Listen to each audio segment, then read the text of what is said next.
Welcome to the Red Dice Diaries RPG podcast with John and Hannah. Hi. And once again, we're going to be looking at another random monster because it's Friend or Foe Friday. Then we're going to be talking a little bit about that monster, how it's sort of represented in mythology and in D&D, and how you can maybe use it a little bit in your games to get a little bit of extra oomph out of it.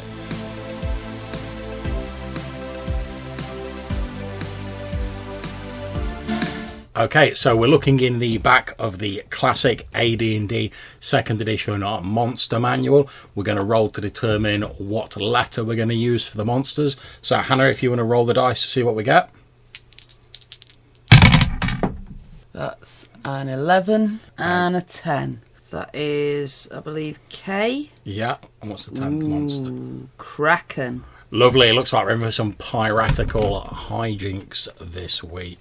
Okay, so Hannah, what does the AD&D 2nd Ed Monster Manual say about the dreaded Kraken? So, it's actually the giant squid. Oh, right, okay, yeah. The Kraken is like the superior variety, as we've discussed previously when we've been doing this. Yeah, I mean, if you've not listened to our previous episodes where we've been talking about different monsters from the AD&D Monster Manual, we've discussed the fact that in a lot of these cases you get like two different sets of stats. One's like your normal monster, the other's a slightly beefed up version. So you're saying that like there's a giant squid and then the Kraken is like the boosted version, yeah? Yeah, and both of them are very much animals like real world animals, specifically described as being huge variety of the normally peaceful tentacled cephalopod. So they're more like a natural creature, just like a big version, yeah? Yeah, very specifically. It gives you quite a lot of details of how to use them in Kraken to ship combat. Makes sense. Or I suppose I should say giant squid to ship combat. Although somewhat tellingly, the description of the Kraken is actually longer than the description of the giant squid, even though it's listed under giant squid. Oh, right, okay, I see. So obviously even then, it's like mythology's like quite notable. Well, yeah, I mean, a lot of the old D&D stuff lent on mythology, didn't being it? That this is before that Pirates of the Caribbean movie with the Kraken in, obviously it hadn't got the pop culture behind it that it has now. Yeah. Krakens have intelligence rating of genius or higher, but they do seem to be, again, specifically... Oh, no. They do like to keep and breed human slaves to serve and feed them. So there you go, cult of the Kraken. Yeah. I think that was a sort of Kraken cult thing established fairly early on in D&D, if I remember correctly. Does it have any other abilities, or...? They've got ink clouds, they've got tentacles that they can drag ships with, and obviously pull smaller ships underwater with. Yeah. They've got a big beak that's pretty brutal. I've got to say, I quite like the artwork, which shows like the squid under the waterline, and you can see the tentacles sort of coming up around like what looks like a little like Viking ship. Yeah. Which is pretty cool. Again, this is that 2nd Ed artwork style where there's no background to the image. Yeah. It's specifically the animal, very much like an animal guidebook. Yeah, you sort of get the idea that they've mainly only put the ship in for like a size reference. So the latest edition... Okay, so 5th edition. I hear what you're saying out there, like role-play in public. You're like, yeah, a giant squid that can pull down boats, like, sounds really cool, and it's got human slaves and a cult. That sounds amazing. But how can we, like, make this more grimdark and more metal and take it to the nth degree? Well, don't you worry about it. 5th edition has you covered here. Because far from being just a giant squid that's quite intelligent and has some cultists, in 5th edition Monster Manual, they are described as leviathans of legend, fierce creatures that were created by the gods for some massive war in a time before time. And then after the war was finished, the Krakens were like, we will never be slaves again, and threw off servitude somehow, even though, like, the gods were like their bosses. But ignoring that, they're basically sank to the bottom of the oceans, where they become these sort of high challenge rating. I mean, we're talking like challenge rating 23, so that's worth 50,000 XP for anyone who's counting out there. They've become these evil underwater masterminds, where they're described in the text as some Krakens being virtual gods, with cults and minions spread across the sea and the land. Some are allied with the evil princes of elemental water and stuff like that. They have many and various abilities, including like your standard multi-attack, your tentacles, your beak, etc. They can also throw objects an incredible distance. They can magically create bolts of lightning and summon storms. They can set out their ink clouds, stuff like that. But also, inside the lair of a Kraken, on an initiative count of 20, they can take a lair action to cause one of the following effects. They can make a strong current, where each creature needs to succeed on a save or they're pulled along in the current. Creatures in the water within 60 feet of the Kraken have vulnerabilities for lightning damage until the next initiative count of 20. Or they can charge the very water in their lair with electricity, which obviously causes damage. And if that's not enough for this ridiculous high challenge rating creature, the very region of your campaign world where the Kraken dwells is warped and twisted by the creature's blasphemous presence. So within the sort of region where its lair is based, the Kraken can alter the weather at will in a 6-mile radius, which is identical to the control weather spell. Water elementals just randomly coalesce within 6 miles of the lair. They can't leave the water, and they've got naff all intelligence and charisma, but water elementals are still pretty dangerous. Also, aquatic creatures within 6 miles of the lair that have an intelligence score of 2 or lower are charmed by the Kraken and are particularly aggressive towards intruders. They act as like guard dogs and stuff like that. When the Kraken dies, all of these regional effects fade immediately. So it seems like quite a lot of these creatures that have made it into 5th edition, they've tried to sort of like really ramp up the power level of it. And like as we've said in previous episodes with some other creatures, they very much link them into the whole idea of like gods and deities and like divine warfare. It's not just a giant squid anymore. It's some sort of living weapon made in the dawn of time by the gods sort of thing. Which, I've got to admit, to me personally seems a bit over the top. I was happy with just the giant squid / octopus, but I can understand if you want a high challenge rating thing. As we said, it was sort of noted that it was a possibility in the second ed book, and then that sort of like 3 lines of text has been like extrapolated. Yeah, and ramped up. And as I say, I think that's in a big part because it's got a much bigger place in pop culture now. Yeah, quite possibly. And I mean, I think as well, if you look back at some of the old sort of Ray Harryhausen style films, they've got like Krakens in. They tend to be sort of like set as like gods by the gods and stuff like that. Oh, yeah, it's Clash of the Titans. Exactly, yeah. So I wonder if they've sort of, I'm sure part of it is due to the fact that like Krakens are now perceived as like this cool thing because they've been in Pirates of the Caribbean and whatever. But I wonder if also they've sort of drawn a little bit on those sort of style of films, because everyone's seen at least one of those Clash of the Titans style films. Well, that's it. I think because there is actually a real world creature that's like a giant squid.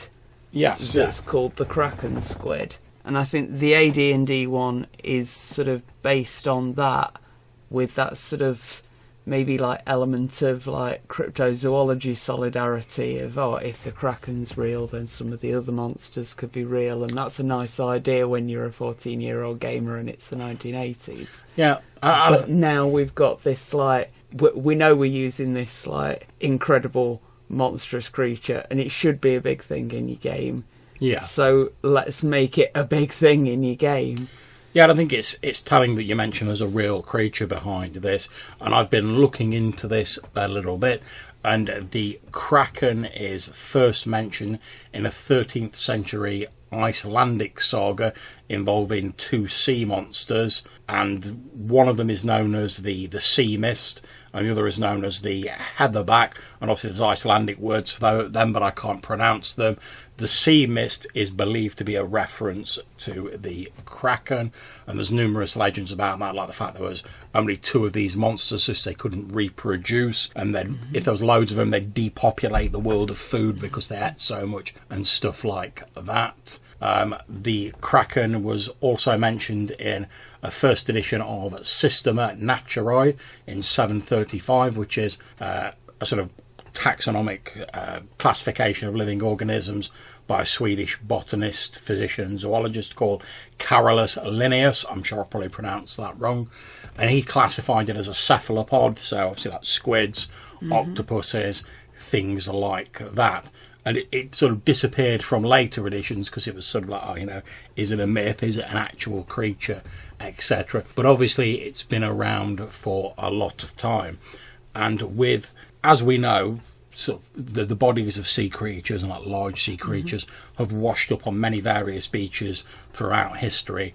And whenever they do, inevitably, there's always some like legend that pops up about what sort of sea creature it might be before it's classified. And I believe I forget the exact year, but I believe one of the first sort of things that led them to think, there are gigantic species of squid that we don't know anything about, was when they found dead whales with like wounds from having fought with these squids on the side. And I know that there was quite a bit of debate as to whether the whale had been quite young when it had fought with a very large squid, and then it had grown up and the wounds had got bigger with the whale, or whether the wounds had been done to an adult whale and the squid was that big. Exactly, yeah. So there's a lot of potential room for doubt and speculation in these cases.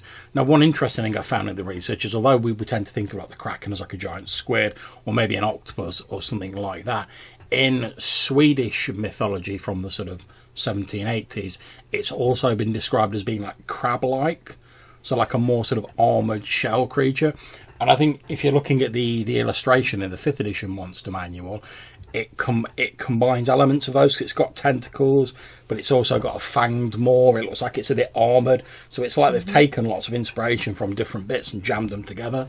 A bit like the Leviathan in Disney's Atlantis, with its like big claws and its sort of vaguely lobstery, but and sort of a bit sharky as well. Yeah, we've pulled up a picture of that, and as you say, that's got like crab claws on it, armour plating, but it's got like a fish's tail, and there's numerous tendrils and tentacles coming off it.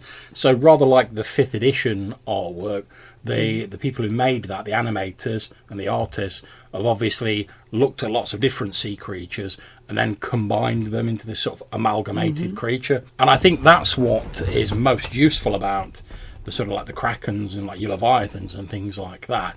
It's not really important what specific creature they are. The idea is that there's something that's familiar to us, but it's like blown up into this massive version.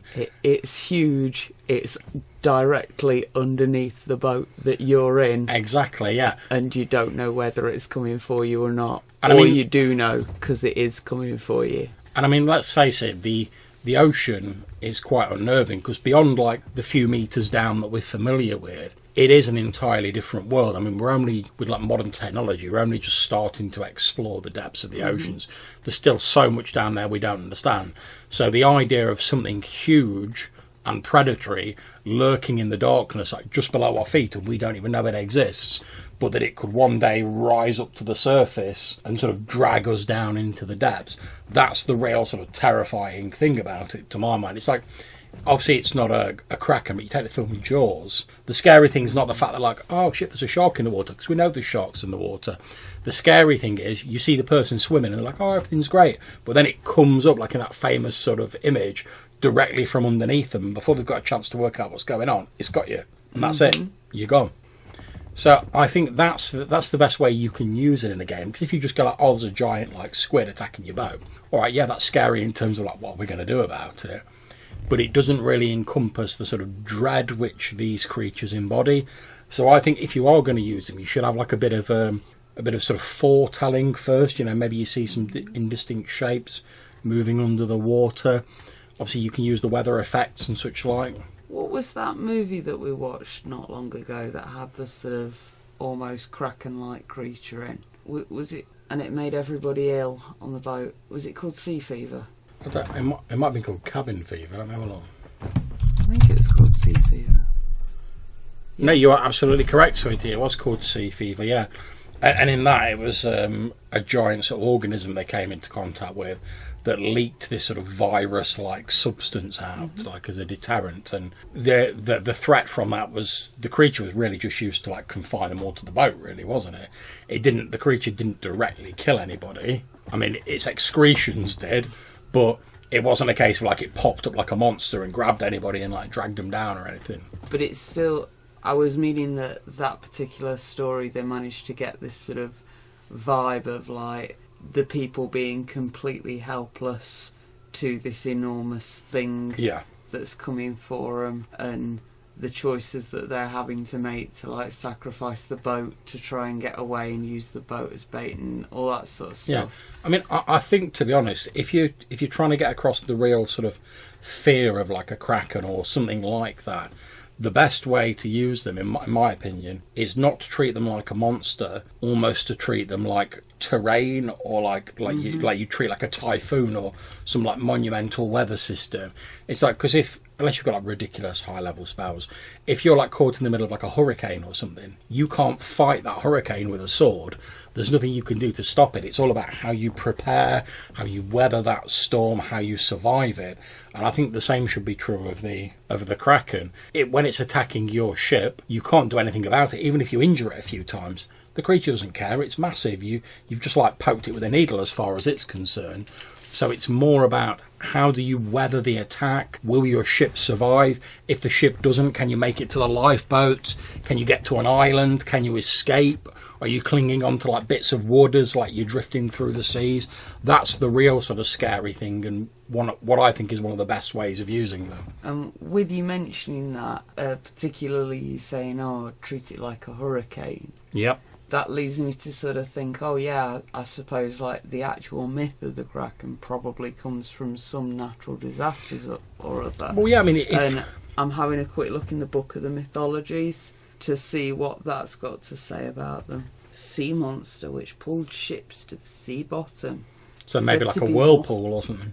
Said to be 1.5 miles in circumference, which go. leads me to believe that hurricane, quite possibly. But like you say, you might be absolutely right, sweet. I mean, there's so many superstitions and legends about the sea because it's very changeable. It's certainly back in the day, before we had modern scientific instruments, it was very difficult to predict. And even now, with technology, we can't do it 100%. So there were lots of like strange superstitions. And you can quite imagine if someone saw a boat get pulled down by a whirlpool or something and breaking apart, and you can hear people like shouting on board and there's nothing you can do, you could quite readily believe that some monster from the deep had grabbed it and pulled it down. I know, obviously, in Clash of the Titans... Yeah. The Kraken's like a servant of Poseidon, isn't it? I believe so. I'm just going to check. Is that just from Clash of the Titans, or is that actual Greek myth? Obviously, we're talking about the original Clash of the Titans, not the shoddy remake. I'd forgotten that even exists. And that's exactly how it should be treated. Okay, so according to the Wikipedia page on the plot of it, King Acrisius of Argos imprisoned his daughter Danae, jealous of her beauty. When the god Zeus impregnated her, Acrisius banished his daughter and his newborn grandson Perseus to sea in a wooden chest.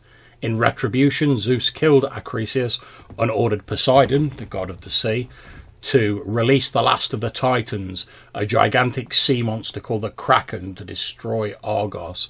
So, as we know from mythology, one of the Titans. Yeah, we know from mythology the Titans were the precursors to the gods. The gods banished them when they became the rulers of Mount Olympus. So, in Clash of the Titans, the 1981 film, the Kraken was like an imprisoned remnant of the time before the gods, this sort of primordial time, and it was released by the gods as like an instrument of their vengeance and retribution. Now, I'm not entirely sure if that's accurate according to sort of Greek myths and whatever. In fact, I suspect it's not, but it makes for a pretty good story, to be honest. Let's take a look.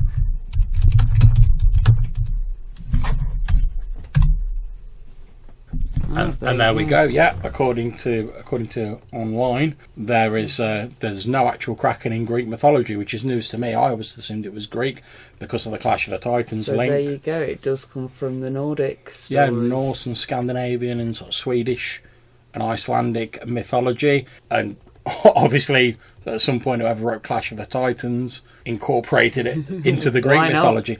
And why would you not? I mean, let's face it, if it's underwater, Poseidon's in charge of it, dead easy to do, and it's a big impressive monster, so I can see why they did that. And in a way I think that's quite apt for D&D, because D&D like magpies monsters from different places, doesn't it? Particularly when your main setting for your adventure is on a ship. Yeah. It's always nice to throw in an extra sea monster here and there. Yeah. So have you got anything else you want to say about the Kraken? Release the Kraken! And I think on that bombshell, we're going to end the episode here. We hope you've enjoyed it. If you want to get in touch with us, you can leave us a voicemail using SpeakPipe. There'll be a link in the description of the show. Or you can send us an email to rddrpgpodcast@gmail.com. Thank you for your correspondence. We do appreciate it. Until we see you next time, take care, stay safe, and happy gaming. Bye. Take care.